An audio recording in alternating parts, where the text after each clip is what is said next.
que no encontraba que aquí. No, que cómo se encuentra usted. Ay, yo, perdón, no escuché del todo bien.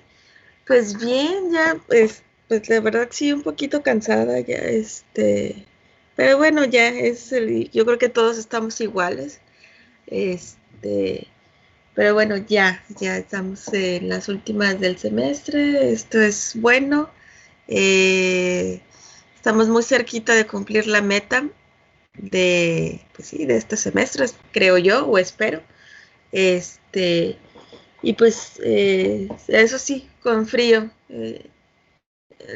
A mí en lo personal, pues el frío no me gusta tanto. De hecho, sí me hace así como que hacerme bolita todas las mañanas, ¿no? Así, y en las noches con el frío. Pero bueno, eh, ni modo, hay que taparse un poquito más y pues seguir con las actividades. ¿Cómo están todos? Y bueno, hasta ahorita pues bien de salud, gracias a Dios. Y y pues bueno, a seguir con todos los pendientes que hay. ¿Y ustedes qué tal? Ya cansados también, supongo.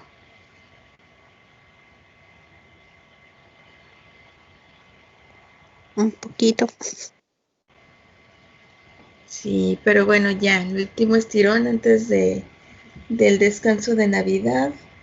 Este, el semestre que viene, ¿qué clases van a llevar? Mm, Buena pregunta. ¿Por qué?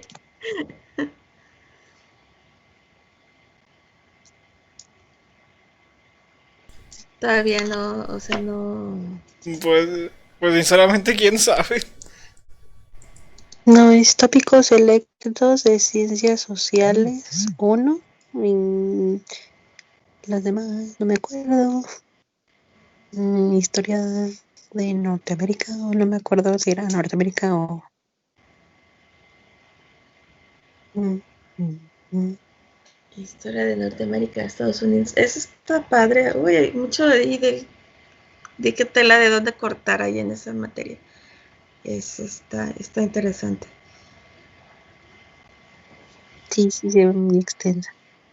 Pero Pero bueno, sí, recuerdo las otras. no, pues yo creo que va a ser también un buen semestre. Ya sexto semestre ya. Mm, ¿En qué semestre les toca hacer el servicio y estas otras, las prácticas y estos otros en elementos? octavo, Hasta octavo. Ah, sí. ok. Bueno, pues está bien, está muy bien. Pues ya poco a poco va avanzando todo. Este, bueno, entonces ya estamos, creo que la mayoría. Ah, todavía faltan algunos, pero bueno, esperemos que pronto se unan a la clase. Y entonces el día de hoy, a ver, permítanme tantito, déjenme sacar mi acordeón de Mm,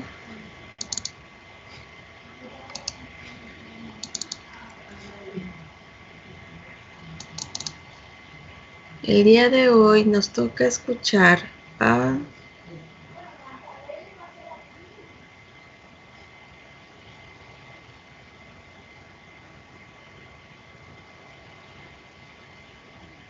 Dejen que se abra mi archivo.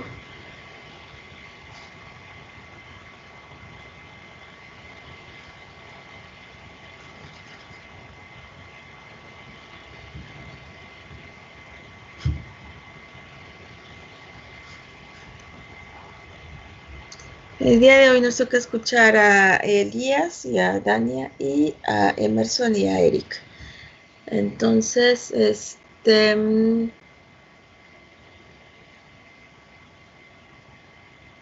¿Quién falta? Creo que falta un miembro de cada equipo, ¿verdad? O sea, bueno, que todavía no han llegado.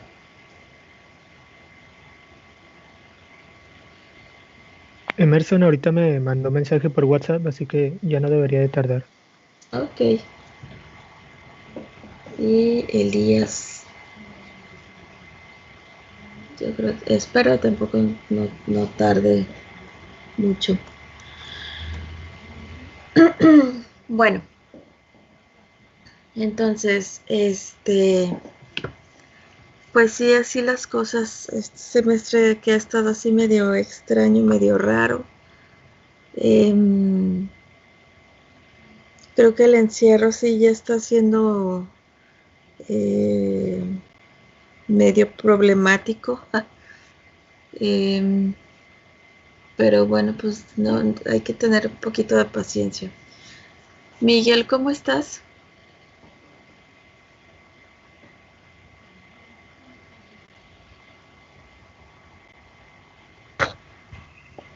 Bien, todo bien todavía. Qué bueno. Qué bueno que puedas acompañarnos a las clases. Este, bueno, creo que ya llegaron los compañeros que faltaban para las exposiciones. Entonces, ah, empezamos con Elías y con Dania.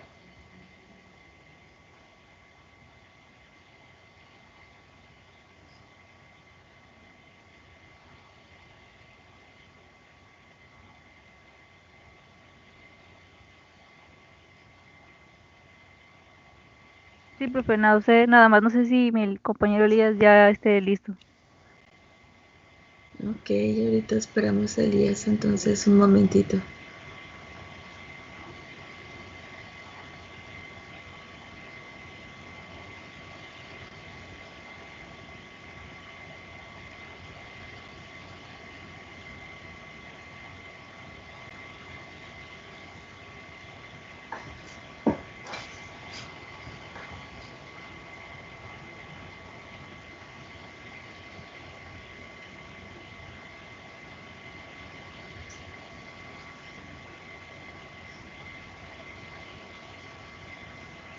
¿Hay algún problema? Bueno, supongo que debe de haber algún problema, no sé, con el micrófono o algo así. Este, Vamos a darle un tiempo. Podemos empezar entonces con ustedes, Eric y Emerson. Sí, maestras, ya estamos acá. Nosotros, igual si quiere, sí, lo adelantamos nosotros en lo que Elías ahí se incorpora. Ok, me parece muy bien. Entonces los Ujú. escuchamos, compañeros. Gracias, déjenme les comparto la presentación. Voy a compartirles mi pantalla.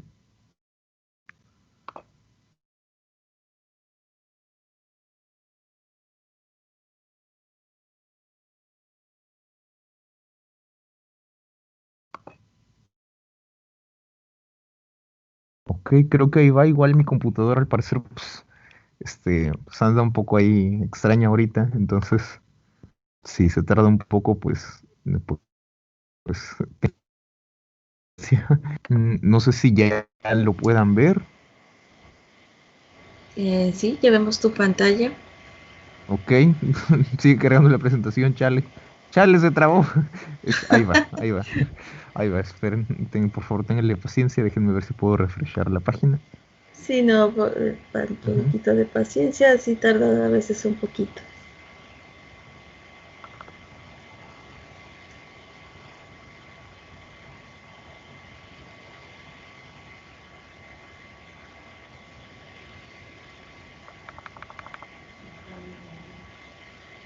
Este, ay, ya, ahí va, ya. Ahí está. Ujú. Ay, no, por favor, ahí va. Ya, por fin. Listo. Mm, Listo, ya, por fin.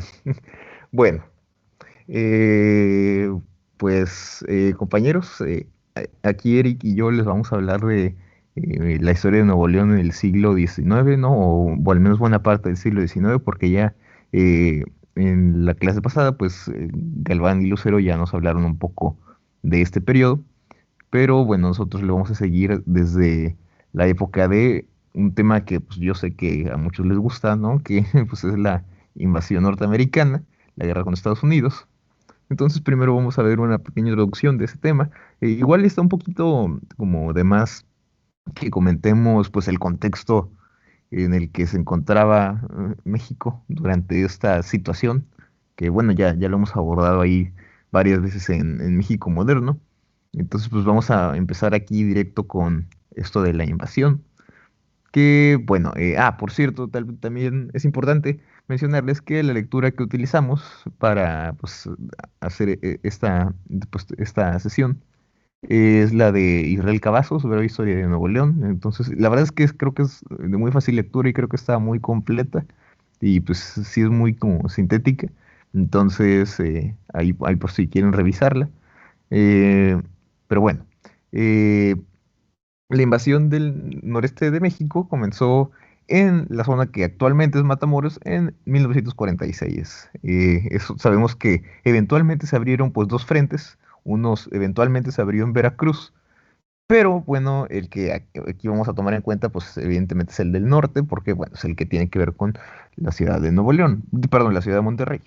Entonces, en aquel momento el jefe del ejército era el general Mariano Arista, que bueno, sabemos que posteriormente fue presidente, ¿no?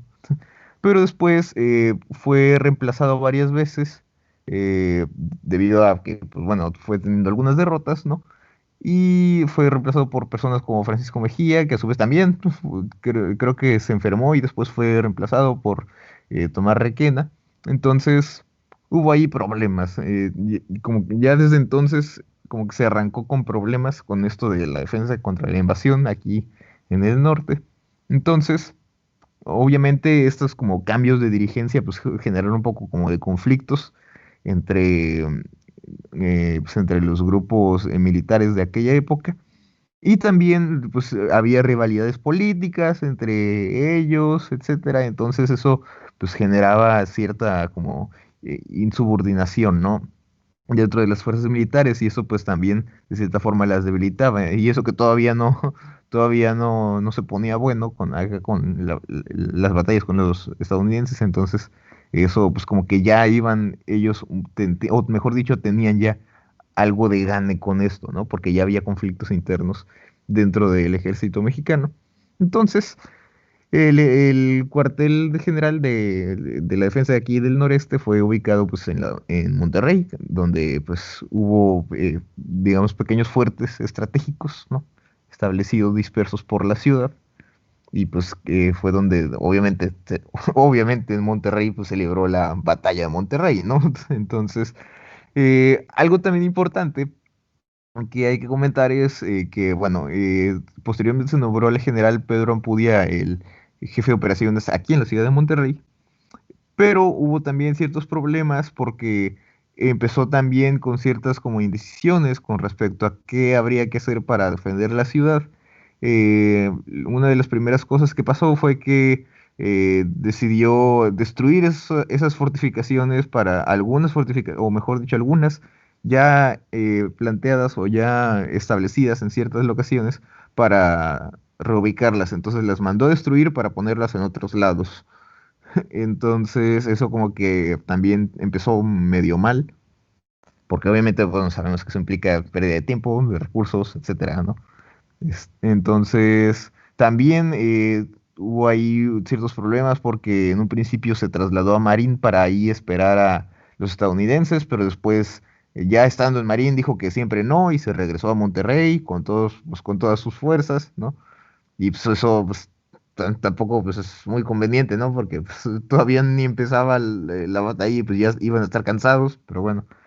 Entonces, no, como que no fue capaz de llegar fácilmente a un plan de operaciones pues definitivo y que fuera como completamente claro, ¿no? Siempre fue medio ambiguo y eso obviamente causó también cierta desconfianza los demás grupos militares que le estaban subordinados. Entonces, posteriormente, bueno, sabemos que el encargado de la invasión aquí en el norte, pues era el general Zachary Taylor, ¿no? Tal vez muchos lo conocen. Eh, pero bueno, él para entonces ya había ocupado Matamoros. Ah, que por cierto, creo que posteriormente fue presidente. Yo creo que duró como medio año porque falleció siendo presidente, pero bueno, este, de Estados Unidos, obviamente. Creo que está de más decirlo, pero bueno. eh, para entonces pues, él ya había ocupado muchos lugares, muchas posiciones importantes del noreste, como Matamoros precisamente, y para agosto del 46 ya su ejército ya estaba llegando pues a Marín, ¿no? Haciendo retroceder a los mexicanos que había o que había sentados por ahí. Entonces para el 18 de septiembre pues se llegó a la plaza municipal de Apodaca, un municipio muy importante, claro. Y bueno, se capturó la plaza y también se incendió y hubo ahí pues, problemas, ¿no? Pero bueno, el punto es que ya estaban muy cerca. Entonces, pues todas las caballerías mexicanas y las fuerzas se concentraron en Monterrey, que pues, sería alcanzada por los estadounidenses al día siguiente, el día 19. Entonces, Pedro Ampudia trazó un nuevo plan, ya tomando esto en cuenta, y pues ordenó que se construyeran los fuertes que él había ordenado destruir tiempo atrás para pues ahí ubicar ciertas fuerzas. Entonces eso también generó problemas porque pues primero los mandó a destruir, pero luego los mandó a reconstruir porque dijo, no, siempre sí. Entonces eso obviamente pues, generó muchos problemas para organizar una defensa efectiva. Entonces, a partir del 20 de septiembre comenzó el sitio a la ciudad de Monterrey. Se bloquearon caminos muy importantes para el acceso a esta ciudad, algunos ubicados rumbo a Saltillo, que era la principal ciudad desde donde se podrían recibir pues auxilio o se podría recibir auxilio del gobierno pues, nacional, ¿no? Bueno, sí, del gobierno nacional o de algún otro lado, ¿no? Porque bueno, creo que decir del gobierno nacional, pues está como que un poco pues, fuera de lugar, porque pues, recordemos que se supone que sí había gobierno nacional, pero no era tan nacional, ¿no? Entonces, pero bueno, eso ya lo sabemos, ¿no? Ya lo hemos comentado varias veces. Entonces, pues extendieron la línea como bloqueo desde el obispado hasta a Guadalupe. Entonces, digamos que no había forma de que recibieran refuerzos. Entonces, eh, una locación que se llama el Reducto de las Tenerías fue defendido por el general Francisco Mejía. Y bueno, ahí digamos que se logró una importante defensa, ¿no? Se logró contener a los invasores hasta que se les acabaron las municiones, ¿no? Creo que esto pues fue algo muy recurrente en este tipo de batallas, ¿no? Porque igual muchos recordarán ahí el, eso de que algo similar que pasa aparentemente en Churubusco, ¿no? Que pues, ahí a Anaya se le acaban las municiones y le responde al general Twix con algo acá, una frase acá que pues, muchos recuerdan, ¿no? Pero bueno, eso pues, la verdad no sabemos si Anaya sí lo dijo, no lo sabemos, pero bueno, si lo hubiera dicho, pues habría estado pues, muy, muy bueno, ¿no? Pero bueno, no importa. Este, entonces vamos a hablar ahorita un poco sobre pues, dos como combates importantes. Porque, bueno, la batalla de Monterrey no se trató únicamente de la toma del obispado, ¿no? Que yo creo que igual es lo más representativo de esa batalla. Pero pues hubo combates en otros lugares. Y esto es uno muy interesante. Pues, no sé, yo tuve una epifanía cuando leí esto, pero bueno. eh, Uno de los lugares donde hubo uno de estos combates importantes fue un lugar que se llama Rincón del Diablo, ¿no? Donde se les logró hacer retroceder. Entonces es importante aquí mencionar que, bueno, dentro de estos como mini combates que hubo a lo largo de toda la ciudad, bueno, ni tan mini, sí, eran fuerzas muy grandes, bueno, fuerzas grandes de Estados Unidos, ¿no? Los defensores pues eran muy poquitos, pero bueno, pues, no todas las ganaron Estados Unidos, ¿no? Pero obviamente, pues, digamos que la batalla ya general de Monterrey, pues sí la ganó Estados Unidos, ¿no? Pero bueno, otro punto importante donde se libró un combate pues, muy relevante fue el Puente de la Purísima. Yo creí, al menos al leer el Puente de la Purísima, que bueno, iba a ser un puente que está ahí a la altura de pues, la actual iglesia de la Purísima, pero pues grave error. Se trata de el puente que está justo atrás del Museo del Noreste. Ese puente pues, que podemos ver aquí en la imagen, que tal vez muchos de ustedes hayan visto, ¿no? Cuando que estaba ahí en Santa Lucía, ¿no? Entonces yo no sabía que ese era el puente de la Purísima, la verdad no tenía ni idea.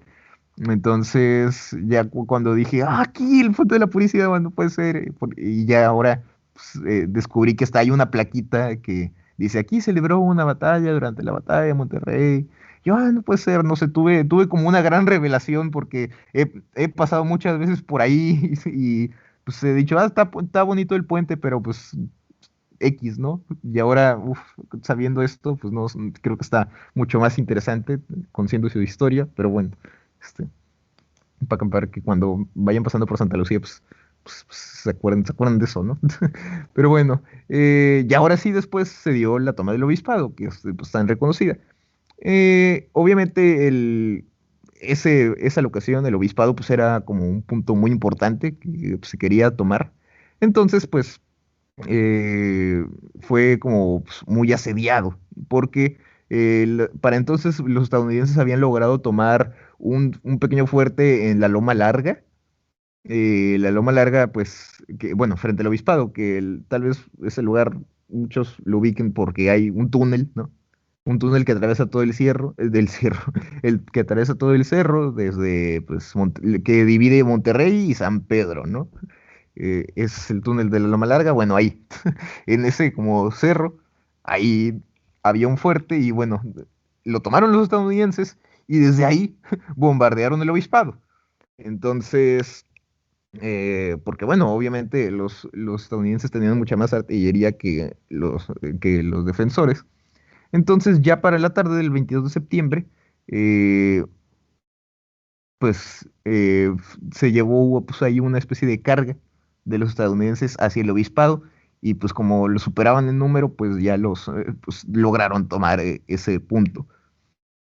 Que bueno, ahí otra cosa que nos menciona ahí la lectura es que eh, para entonces en el obispado había solamente 3 cañones, cuando si ustedes van ahí al obispado, lo que ahora es un museo, y donde está el asta y así en la parte del obispado, donde hay unos cañones exhibidos, pues tienen como 6, ¿no? O sea, son varios, pero se supone que originalmente solo había 3, entonces, pues no sé si sea que esos 6 que están ahí, o ni siquiera formaron parte de la batalla de Monterrey, fueron de otro lado y nada más los pusieron porque se iban a ver bonitos, o nada más 3 de esos fueron los que se usaron y los otros 3, pues, los trajeron de otro lado, no lo sabemos.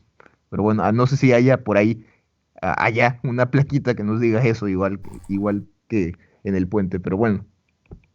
Posteriormente, pues se llevó a cabo la toma del centro de la ciudad, que esa pues, sí era la base de operaciones, ¿no? Porque regularmente uno creía que era el obispado la base de operaciones, pero no, solo era uno de los fuertes que se defendían, ¿no? Pero era un punto importante. Entonces, eh, porque, bueno, iba a ser importante porque una vez tomado el obispado, desde el obispado iban a bombardear el centro de la ciudad. Entonces, eh, ya viendo pues esta situación tan fatídica, Pedro Ampudía pues ordenó que todas las fuerzas que quedaban se reunieran al centro de la ciudad, dejaran todos los fuertes que había dispersos todavía vivos y se concentraran todos en el centro pues para defenderlo. Entonces la mañana del día 23 Taylor pues ya logró tomar todos esos fortines que se abandonaron, entonces ya tenía prácticamente toda la ciudad, nada más quedaba el centro, ¿no? Entonces empezaron a bombardear también el centro, y eso obviamente causó problemas. Entonces, para las 4 de la tarde del día 23, ya empezaron a avanzar pues, los estadounidenses por lo que actualmente es Hidalgo y Padre Mier, ¿no? Eso estuvo muy padre porque, pues, conforme íbamos leyendo ahí, Israel Cavazos nos iba diciendo, bueno, esto es actualmente tal lugar, ¿no? Entonces, fueron avanzando por esa calle que actualmente nosotros conocemos como Hidalgo y Padre Mier, hasta que llegaron a la que en aquel entonces era la Plaza de la Carne, que es la esquina de Juárez y Morelos, por ahí por donde está la Plaza de la Tecnología. Y bueno, desde ahí se empezó a bombardear la Plaza de Armas, que es la actual Plaza de Zaragoza, donde está la estatua de Zaragoza, porque el cuartel general no estaba en el Palacio de Gobierno, ¿no? Que de hecho pues, todavía no existía, ¿no? Como lo conocemos, sino que estaba en la catedral. Que por cierto, la catedral en ese entonces no tenía el campanario pues, tan característico, sino que era así como está en la foto, así chiquita. Entonces desde ahí empezaron a bombardear la plaza principal y finalmente ya las fuerzas de aquí de Monterrey pues capitularon, se rindieron el día 24.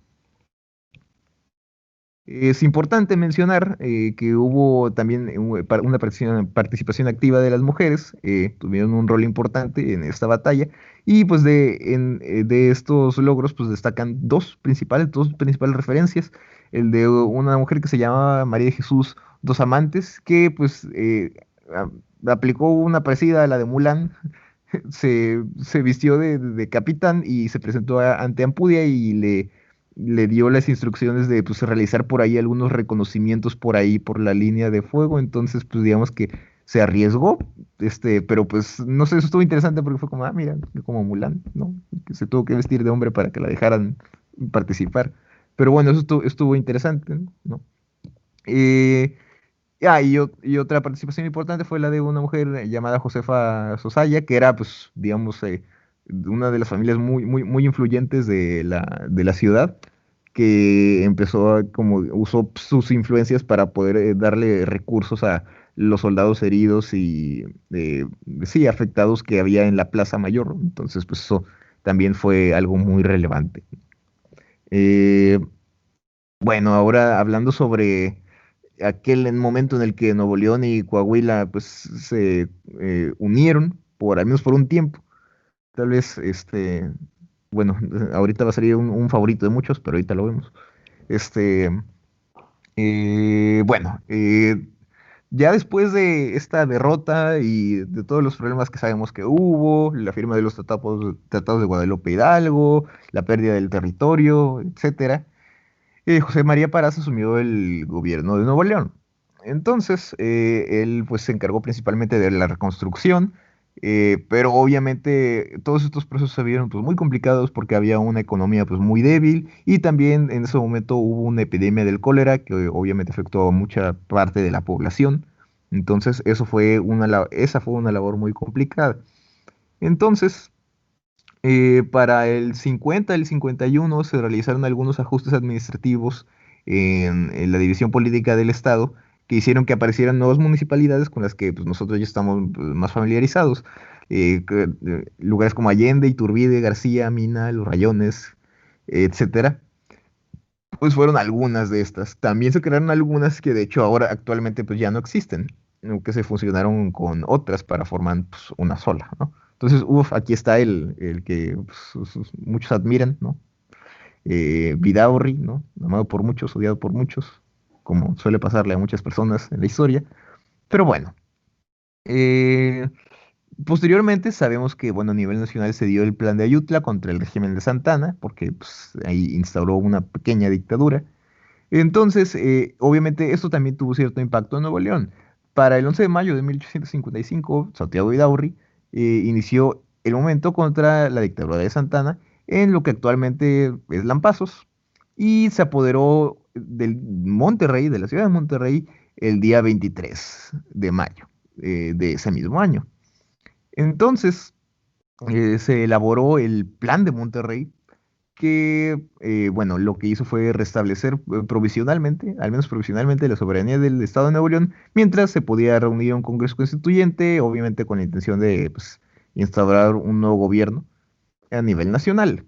Entonces, obviamente se desconoció a Santana, su ejército, y se organizó un ejército propio, el Ejército del Norte, junto con la Guardia Nacional, no la Guardia Nacional actual, obviamente, sino otra que existía en aquel entonces. Entonces, esto es importante porque la ciudad, así de esta forma, gracias a este plan, pues fue que Monterrey fue la primera ciudad que se opuso abiertamente a la dictadura de Santa Anna y ya después se sumaron otros pueblos y otras ciudades. Bueno, lo de la República de la Sierra Madre, otro de los intentos de secesión, bueno, los muchos que hubo en este periodo, pues el plan de Monterrey, en sus planteamientos, pues se puede identificar algunas tendencias separatistas ahí metidas un poco por Vidaurri.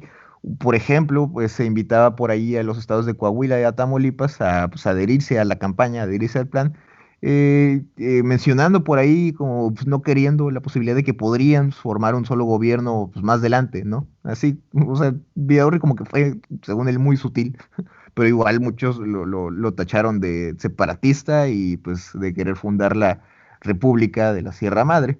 Entonces, el gobernador de Tamaulipas de aquel entonces, Francisco Vital Fernández, pues también fue señalado como separatista porque él también promovió esa idea de la fundación de la República de la Sierra Madre.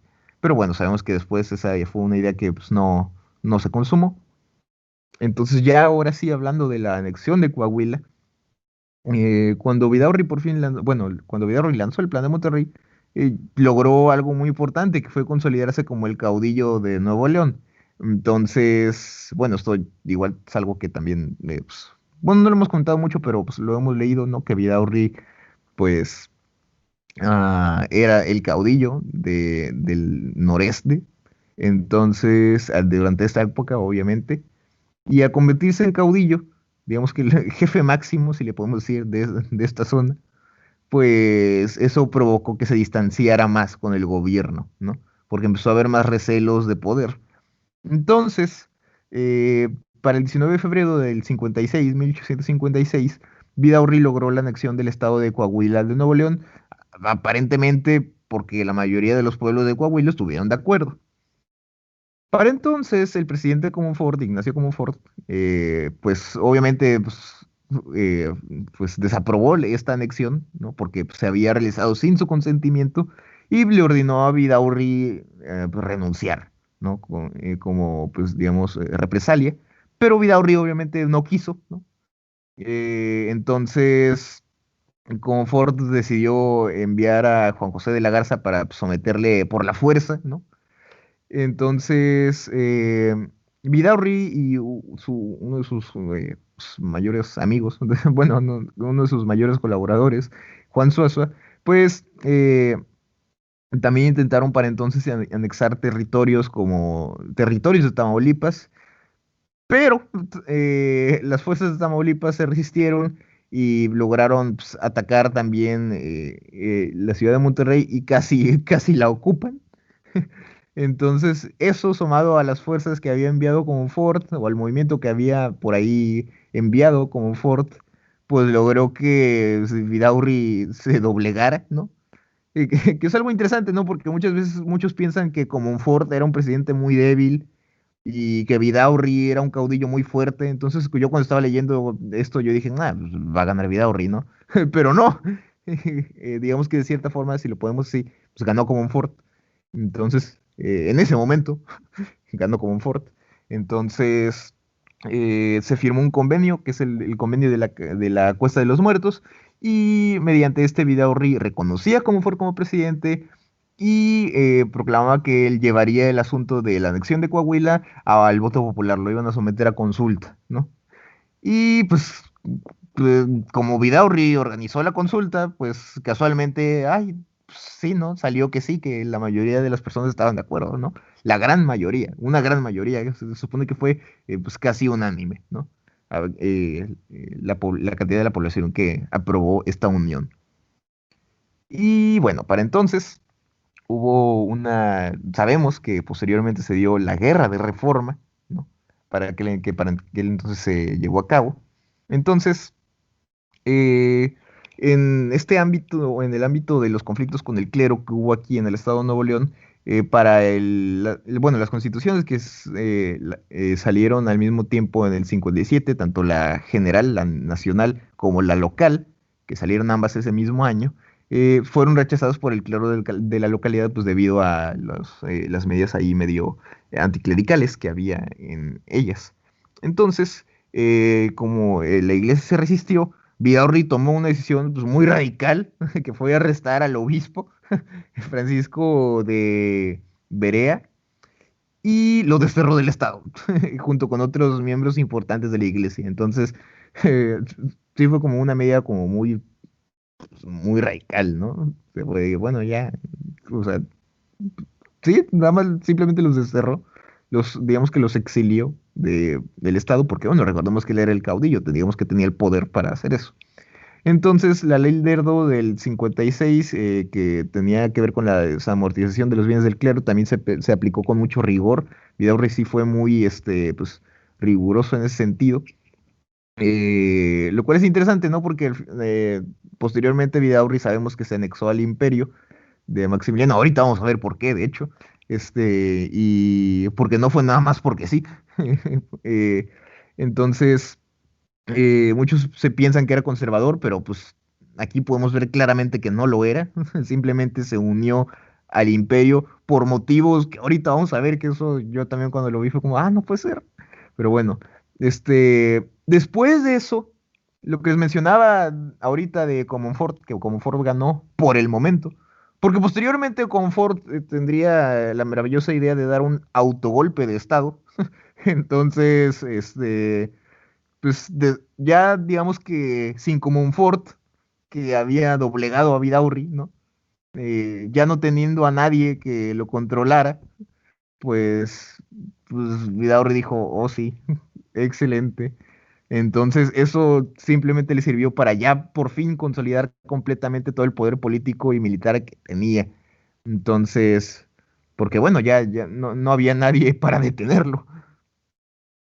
Entonces, ya posteriormente se dio otro de los conflictos pues, que a muchos les interesa, que es el conflicto de la intervención francesa y bueno, ¿qué tuvo que ver Nuevo León en todo esto? Porque bueno, uno pensaría que Nuevo León estaba muy lejos del centro, donde según esto sucedieron casi todos los sucesos más relevantes, pero no, también hubo cosas muy importantes, como la presidencia de Monterrey.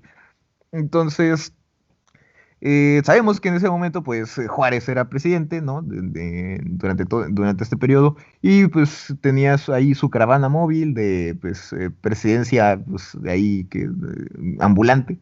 Entonces, eh, es importante mencionar un poco, pues, las relaciones que había estado manteniendo el gobierno federal con el de Vidaurri en el ámbito de los recursos. El gobierno federal había dado al gobierno de Vidaurri, del gobierno de Vidaurri facultades para que manejase los fondos de las aduanas fronterizas para poder mantener una defensa contra los indios, porque bueno, recordemos que había problemas con los indios que, bueno, los atacaban y pues ellos obviamente también los atacaban, entonces, bueno, es un tema aparte. Entonces, la necesidad o bueno, mejor dicho, las circunstancias tan difíciles de la guerra, de la intervención, pues ocasionaron que el gobierno federal le retirara este control sobre las aduanas al gobierno de Vidaurri, porque pues, ellos necesitaban los recursos, ¿no? Entonces, obviamente a Vidaurri no le gustó. Y ya pues, desde entonces podíamos ver que había un poco de pues, distanciamiento de las relaciones con el gobierno de Juárez. Y para cuando Juárez se estaba trasladando y llegó finalmente a Monterrey el 12 de febrero de 1864, pues Vidaurri lo recibió, pero como que medio lo recibió a fuerzas y pretendió o intentó lograr decirle como que bueno, que tenía permitido quedarse siempre y cuando pues, se retirase sus fuerzas federales, ¿no? Y obviamente Juárez no quiso. Y Juárez, pues aquí donde podemos ver que Juárez también era pues, muy como que, sí, sí. Entonces se fue a Saltillo y desde ahí, desde Saltillo, decretó la separación de Nuevo León y Coahuila y desconoció a Vidaurri. Entonces Vidaurri huyó hacia Texas y Juárez, bueno, pues volvió a Monterrey, instaló su gobierno en Monterrey y él mismo designó a los gobernadores que hubo en aquel entonces. Entonces Monterrey fue por aproximadamente 5 meses la capital de la República. Pero, pues, obviamente las movilizaciones de los franceses, bueno, no necesariamente de los franceses y conservadores, eventualmente obligó a Juárez a salir de la ciudad el 15 de agosto de ese mismo año. Entonces, para entonces, obviamente Vidaurri, pues, no estaba para nada feliz con esto, ¿no? Entonces, él, en Salinas Victoria, durante este pequeño exilio que tuvo, pues firmó finalmente su adhesión al imperio y también contribuyó en la ocupación de Monterrey una vez que se retiró Benito Juárez. Fue ya después no volvió para el puesto de gobernador porque fue designado por Maximiliano como consejero imperial y más tarde como ministro de Hacienda, ¿no? Entonces, pues aquí podemos ver cuál fue la causa de que Vidaurri se uniera a Maximiliano, ¿no? Digamos que tuvo un conflicto directo con Juárez, un conflicto más bien como personal, un conflicto como de cuestiones que tenían que ver con el poder. Juárez tampoco, pues Juárez sabemos que pues, también le gustaba el poder, aunque pues, siempre quieran ponerlo como pues, que era muy, muy santo, ¿no? Entonces, bueno, eso fue lo que ocasionó la adhesión de Vidaurri al gobierno imperial. Para entonces, perdón, había personajes muy importantes teniendo participación activa, como Mariano Escobedo, que ahorita vamos a comentar más o menos qué hizo. Entonces, posteriormente, ya pasado el conflicto, o bueno, casi por culminar este conflicto de la intervención francesa, Monterrey fue ya reocupado por las fuerzas nacionales. Entonces, Mariano Escobedo, que había logrado, pues ahí, había tenido un papel importante en esto, pues logró reorganizar la administración pública y también normalizar la educación porque pues, fue también designado gobernador y logró reabrir el colegio civil. Entonces, digamos que logró estabilizar un poco la situación del Estado. Entonces ya una vez consolidado ahí como su poder aquí en el Nuevo León, organizó sus propias tropas para dirigirse al interior del país y pues, terminar de derrotar a los conservadores y a los franceses. Y durante este trayecto venció a Miguel Miramón, no sé por qué no está con mayúsculas, una disculpa, en San Jacinto. Entonces Miramón se enfrentó repetidas veces contra Escobedo y pues lo fue replegando. Hasta que finalmente Escobedo logró avanzar hacia Querétaro, que no sé por qué tampoco está con mayúsculas, una disculpa. Eh, y mantuvo un sitio hasta la rendición de Maximiliano el 15 de mayo de 1867. Entonces es algo importante porque Mariano Escobedo fue uno de los que participaron en la toma de Querétaro, que era la última ciudad bajo control de Maximiliano.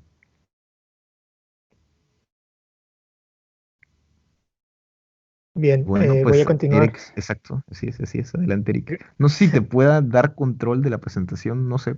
Bueno, es que como estoy compartiendo pantalla, tal vez no, pero bueno, si quieres tú dale, yo le cambio. Sí, me A parece ver, bien. solo Sí. no, pues digo, está muy interesante la clase, pero sí también nos que queda ya no hay tiempo. relativamente Ah, poco rayos. tiempo, entonces, Chale. pues Una quería disculpa, Eric. consultar con ustedes, o bueno, con el resto del grupo. Ujú. Podemos culminar o tomar el resto del tiempo con abordando el tema de Nuevo León, y dejamos para la siguiente clase a Coahuila, o digamos, vean, quería preguntarles si hay están de acuerdo en esto, o si no, pues vamos a tener que cortar la exposición de los compañeros para dar la oportunidad a los compañeros del otro equipo para que expongan. Entonces, sí quiero escuchar sus opiniones.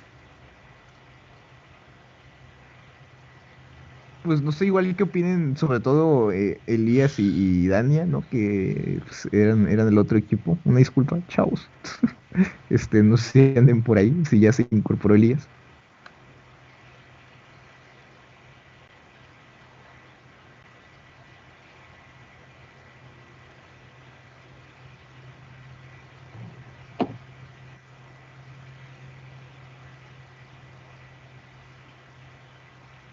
Bueno, pero pues no nos dicen nada si están de acuerdo o no están de acuerdo, si precisamente también el equipo que también iba a exponer o que va a exponer, ¿qué piensa?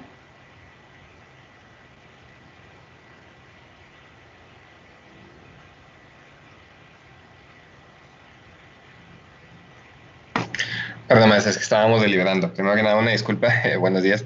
Excelente exposición, compañero Emerson. Sí, no Gracias. pasa nada. Si quiere, bueno, o sea, pues obviamente como usted guste, y por nuestra parte, pues estamos listos, ya sea para exponerla ahorita o para la siguiente clase. Entonces, ya pudimos resolver ahí el problemilla. Entonces, Ok, ¿y el resto del grupo qué piensa?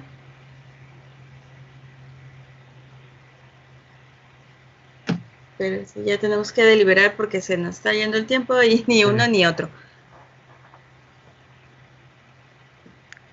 Pues yo Pues ya por lo estoy pronto listo. nadie, ay, sí, nadie ha comentado nada en el grupo, entonces supongo que si no, pues es que todos están de acuerdo. Entonces, ujú. bueno, yo creo que sí lo podemos arreglar así, maestra, sobre todo si usted lo cree conveniente. Ok. Bueno, sí está bien, entonces terminemos hoy con Nuevo León y pasemos entonces la clase de Coahuila a la siguiente sesión para el día 9. Pero pues entonces sí habría como que medir un poquito más el tiempo para, los equipos que faltan para alcanzar a terminar con los temas que tenemos pendiente. Yo voy a tratar de hacer una síntesis también así eh, breve de los temas que nos faltan, ¿no? Bueno, entonces culminamos con Nuevo León el día de hoy. Adelante, Eric. Gracias, gracias. Bueno, pues yo estaba programado para velocidad por 2 o por 3, pero ahora que tengo el tiempo para mí, eh, voy a darme el tiempo para explicar bien esto. Voy a continuar con lo que estuvo exponiendo Emerson. Primero voy a introducir un poco a qué se refiere esta idea de la República restaurada. Eh, Este es el periodo que va desde el triunfo de los liberales, encabezados por Juárez, sobre la intervención y el imperio, y abarca tanto el gobierno de Juárez como el posterior, que sería del Lerdo de Tejada. La restauración republicana significó la victoria de la Reforma y el inicio del México moderno, regido bajo los postulados de la Constitución, la última Constitución, la del 1857. Siguiente, por favor.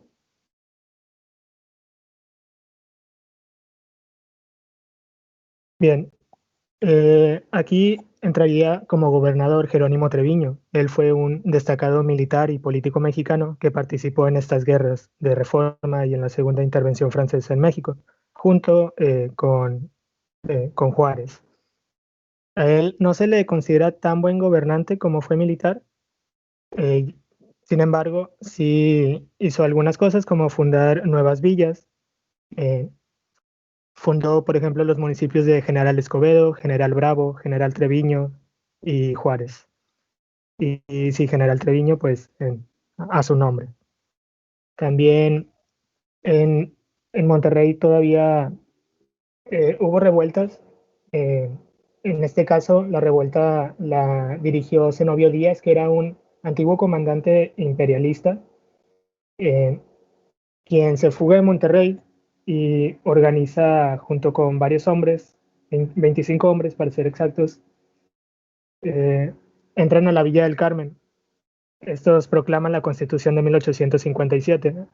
Aquí es curioso porque ambos bandos están como que proclamando la Constitución de 1857, dando a entender que el otro no la está llevando a cabo.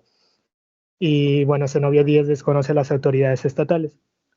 Sin embargo, Jerónimo Treviño, eh, un buen militar, logra reprimir este movimiento en Salinas Victoria, en Mamulique, para ser más precisos. Siguiente, por favor. La revuelta de la Noria. Bueno, en las elecciones para presidente de 1871 estaban contendiendo Juárez, Lerdo, Lerdo de Tejada y Porfirio Díaz.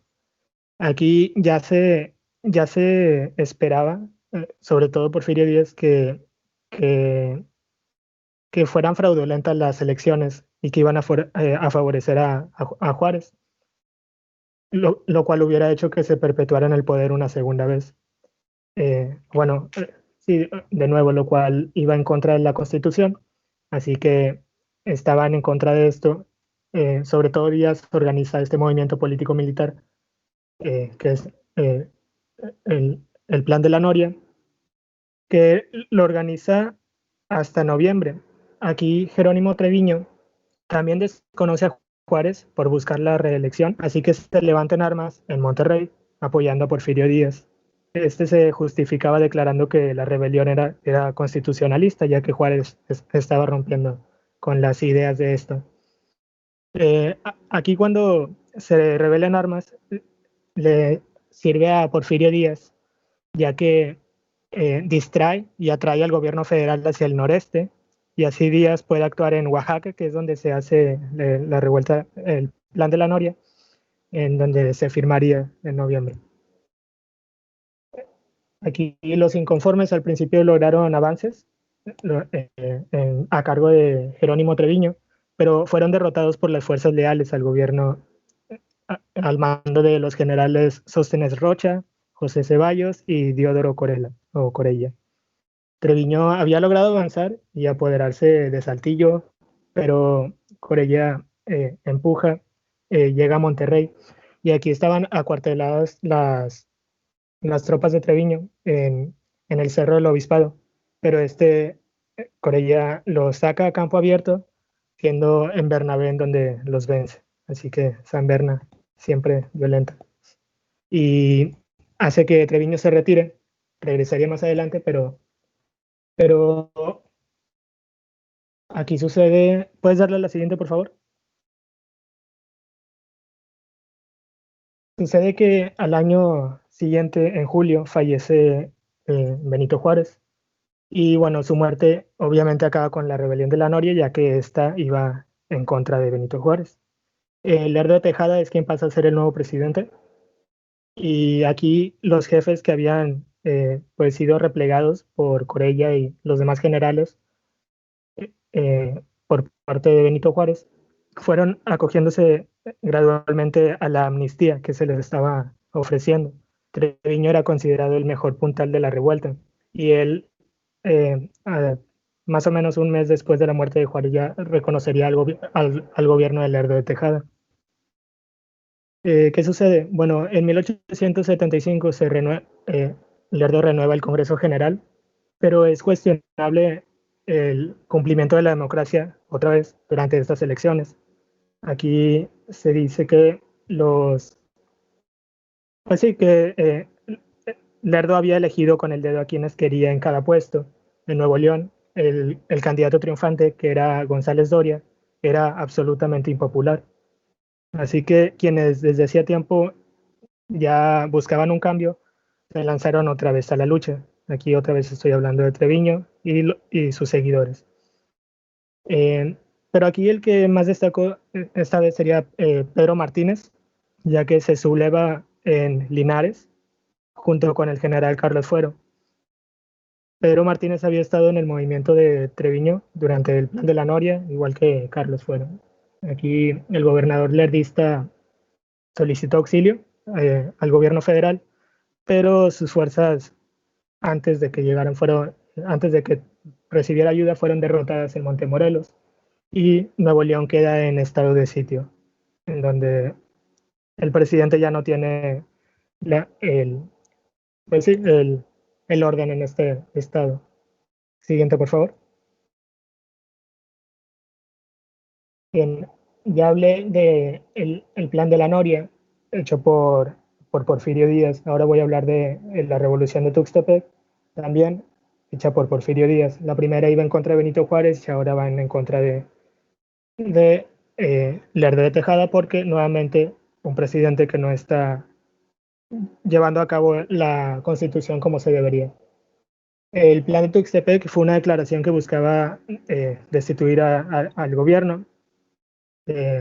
Se suscribe en 1875, aunque no sería anunciado sino hasta el 10 de enero de 1876. Y aquí es interesante porque Díaz estimaba que era en el norte donde debía de iniciarse el movimiento armado, principalmente por las ventajas que tenía la proximidad con la frontera. Díaz encontró en el noreste el apoyo de Ignacio Martínez, Jerónimo Treviño, Francisco Naranjo, entre otros. Aquí el exgobernador Mariano Escobedo, jefe de la tercera división, fue el comisionado para combatirlo, para combatir a Díaz. Y cuando las fuerzas de se acercaron hasta Cerralbo, Díaz desistió de su propósito de tomar Monterrey. Así que solo llegó a la villa de General Escobedo. Tenían alrededor de 1.000 hombres, entre 1.000 y 1.500 hombres. Aquí el general Fuero sale de Monterrey con 700 hombres, no tenía el apoyo de los soldados de Porfirio porque no habían llegado hasta Monterrey, y se enfrenta a Mariano Escobedo junto con los refuerzos de Julián Quiroga, que salió de Salinas Victoria. El 20 de mayo, Díaz se posesionó tras los cerros del puesto de indio en Icamole, en el municipio de Mina. Aquí el lugar era estratégico, perdón, y le permitió hacer prisioneras las guerrillas avanzadas de los tenientes Luis Estrada y de Alberto Mendoza. Sin embargo, terminarían ganando las armas de leardistas.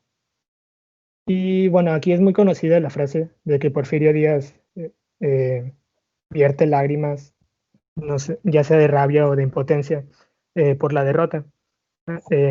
Aquí es donde gana el título del Llorón de Icamole. Y también algo que leí que se me hizo interesante es de que también que se mofaba recriminando a los jefes de Nuevo León diciendo, pues no que decían que los nuevoleoneses eran tan valientes, a lo que Naranjo le reponía, ¿acaso Quiroga era de Oaxaca? Ya que Quiroga es quien había decidido ayudar al general Fuero eh, en una pelea que se consideraba muy difícil de ganar. Y bueno, aquí Díaz continuó su campaña en el interior del país. Fue avanzando hasta obligar a Lerdo a dejar la presidencia y salir del país. Y bueno, aquí Porfirio Díaz asumiría el cargo supremo a partir de 1876. Luego estaría 4 años, pondría a su amigo Manuel González Flores un periodo de 4 años, y posteriormente ya pasaría a durar desde 1884 hasta 1911 como presidente. Siguiente, por favor. Bien, ya teniendo a Porfirio Díaz como presidente, este busca poner a Bernardo Reyes en el gobierno de Nuevo León. Siguiente, por favor. Para ese entonces habían prevalecido dos corrientes antagónicas en Nuevo León. Una era de carácter localista y de abierta resistencia a someterse a las disposiciones del centro, y la otra civilista y dispuesta al cumplimiento pacífico de las leyes. Aquí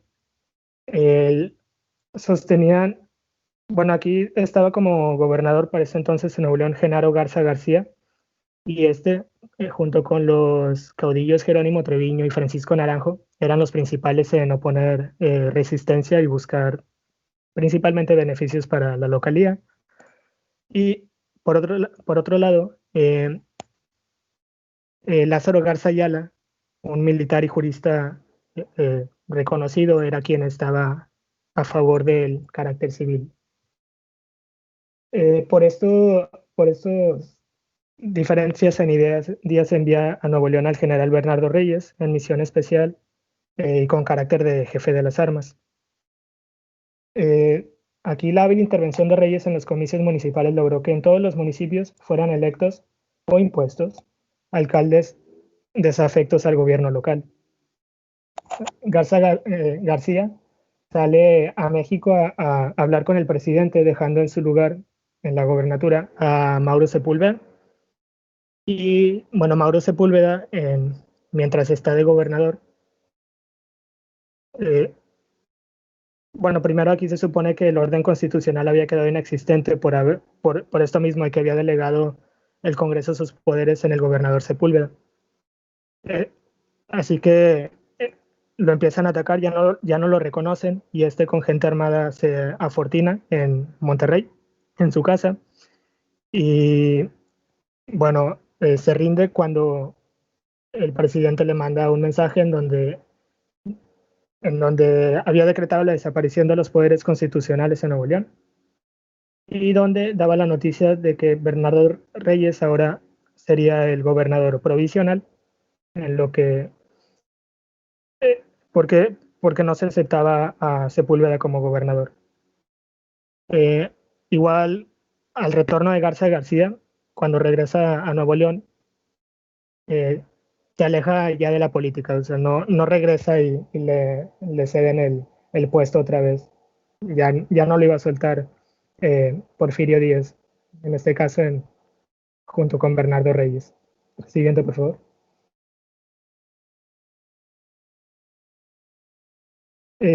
Varias de las cosas que hizo Reyes durante su periodo, que bueno, primero estaría como gobernador provisional, únicamente durante 1885 hasta 1887, nivela la economía aplicando un prudente método de cobros de impuestos, lo que dio como resultado un superávit en Nuevo León. También establece una junta de mejoras materiales que presidió el sabio doctor José Eleuterio González. Emprendió la obra de la penitenciaría del Estado, la cual sería muy utilizada por Bernardo Reyes, ya que tendría mano firme con aquellos que estuvieran en contra del régimen. También la ciudad empezó a ser embellecida. La plaza de Zaragoza, faros, la ciudad empezaba cada vez a verse mucho mejor. También el mercado de Colón fue construido en la década, que había sido construido en la década anterior, recibió importantes arreglos e impulsó la instrucción pública. Aquí, bueno, una introducción de la escuela, dio introducción a la escuela positivista implantada en el país por Gabino Barreda. El positivismo yo creo que venía muy bien para el presidente Porfirio Díaz. Siguiente, por favor. Aquí, luego de 1887, Bernardo Reyes imita a Díaz con esta idea de no reelegirse y dejar que se haga la democracia a fin de disimular su propósito con un gobierno intermedio. Así que convoca las elecciones y Lázaro Garza Ayala, que era el que les mencioné hace rato, que entre las dos corrientes que había era el principal que seguía la de carácter civilista. Aquí, pues su figura como antiguo caudillo regional resulta favorecida y él es quien queda como gobernador, pero realmente no hace mucho, se podría decir que es el títere de Bernardo Reyes, ya que en realidad Bernardo Reyes tiene un fuerte impacto, aún sin ser gobernador, en el estado de Nuevo León, Coahuila y también busca en el estado de Tamaulipas. Él continúa las obras que empezó Bernardo Reyes y aquí algo que me llama la atención es que Víctor Niemeyer Jr., que es el mejor biógrafo de Reyes, comenta que lo que les menciono, que Reyes era el verdadero gobernador todo el tiempo. Como representante de Díaz en la frontera, Reyes vigilaba continuamente a los políticos locales, tanto de Nuevo León y Coahuila, actuando en todo momento como su efectivo lugarteniente. Siguiente, por favor. Bien, pasa el tiempo que le toca como gobernador y aquí se podría decir que Garza ya la prepara todo para que cuando llegue el nuevo momento de votaciones ya tuviera Bernardo Reyes todo listo para que él fuera el nuevo gobernador. Bueno, sí, se reeligiera como gobernador y a partir de aquí ya no dejaría el puesto hasta 1909. Tuvo un fuerte impulso en la industrialización de la ciudad. Aquí la estabilidad del país y las facilidades del gobierno local proporcionaron este incremento económico. Empezaron a aparecer muchas fábricas, una ola de fábricas, tanto textiles, refinerías, muebles, cervezas, vidrios, molinos de harina, cigarros, jabón. México empezaba a crecer con esta idea de las fábricas. También creó una política de exención de impuestos a aquellas industrias que contribuyeran al bienestar público, Así que había incentivos para que llegaran estas industrias o estas fábricas a Nuevo León. En 1906 se da la Ley de Accidentes de Trabajo, que es la primera en su tipo en el país, cosa muy importante, sobre todo si quieres enfocarte en el trabajo para hacer crecer la economía del Estado. Siguiente, por favor.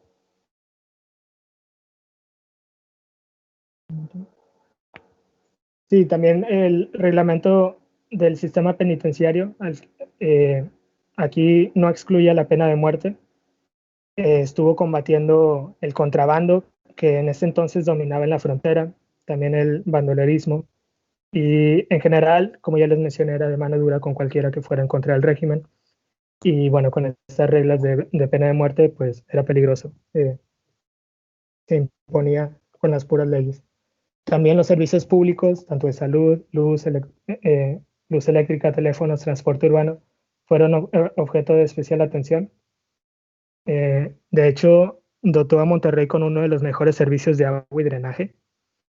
En las escuelas se forma la Escuela Normal de Señoritas en 1892. También sigue impulsando el Colegio Civil.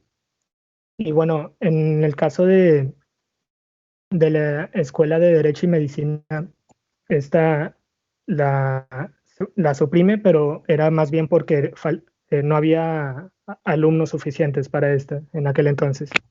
Y bueno, siguió con esta idea del embellecimiento de la ciudad, así que siguió con los proyectos que tenía desde que empezó como gobernador como primera vez, pero los llevó aún más lejos. Siguiente, por favor.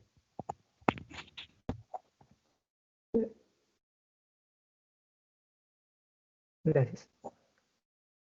Y en cuanto a la frontera, bueno, en 1892, de acuerdo con un convenio con los estados vecinos, Reyes creó la Congregación de Colombia a fin de establecer frontera con los Estados Unidos. Esta no tendría mucho éxito, pero la idea ahí estaba. Igual, Nuevo León hizo tratos con Coahuila, en donde le dio terrenos a cambio de una franja de casi 30 kilómetros por 14 de ancho, que fuera frontera con Estados Unidos, colindante con el río Bravo. Al igual que con Tamaulipas, se dio también terrenos después de largas negociaciones. Y bueno, el fin esencial de todo este cambio en la división política de Nuevo León fue el de facilitar la extradición de reos con el país vecino. Siguiente, por favor. Una más. Bien, aquí ya les voy a hablar de la industrialización que ya se ha estado incentivando gracias a los cambios políticos en la gobernatura de Bernardo Reyes.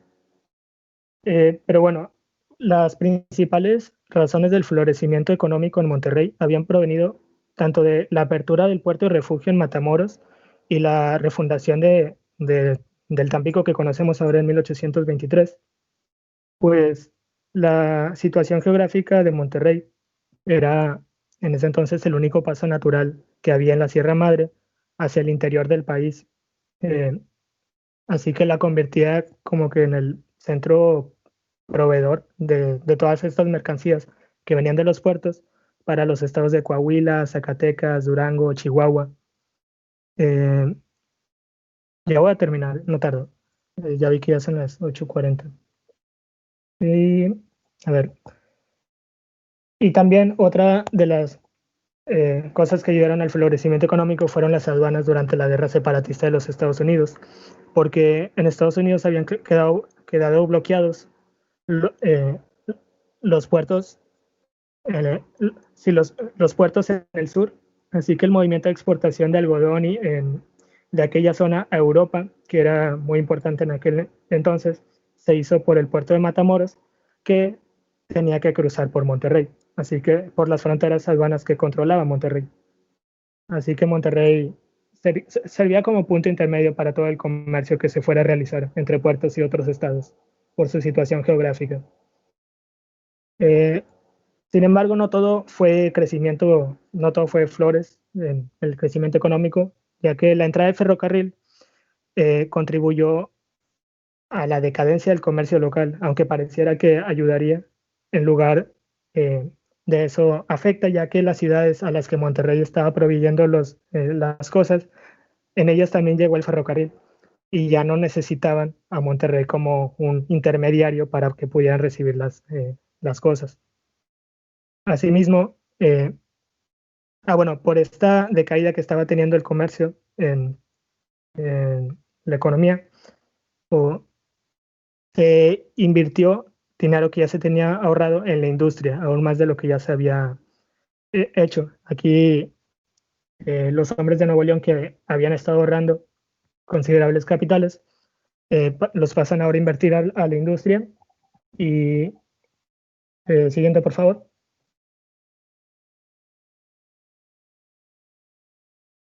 Y bueno, aquí hubo dos exposiciones muy importantes que ayudaron al fomento de la industria. Una fue en 1880, en donde esta se llevó a cabo en el Colegio Civil, en donde 115 expositores presentaron sus productos. Y la segunda, en 1888, en el Gran Círculo de Obreros, en donde hubo casi el doble de expositores que en la primera. Así que cada vez estaba creciendo más el interés por esto. Siguiente, por favor.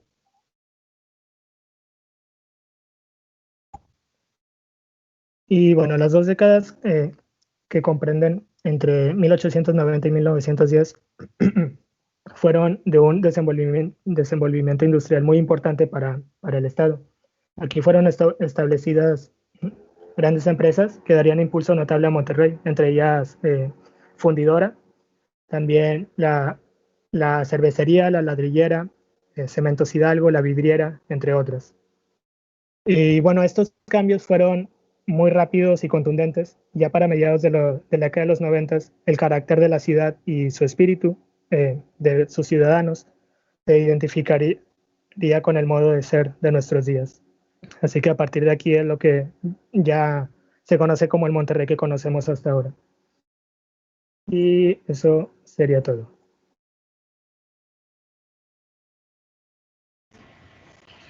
Ok, bueno, pues muchas gracias por la exposición. Ha sido bastante, pues el siglo XIX tiene mucho que decir, obviamente, pues sintéticamente y demás. ¿Hay alguna, qué cosas. ¿hay alguna duda, comentario para sus compañeros?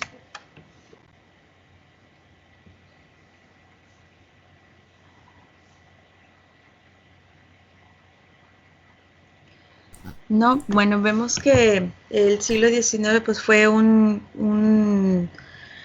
una temporada, bueno, un periodo de tiempo importante para el desarrollo de Nuevo León. Muchos acontecimientos importantes o relevantes en este periodo.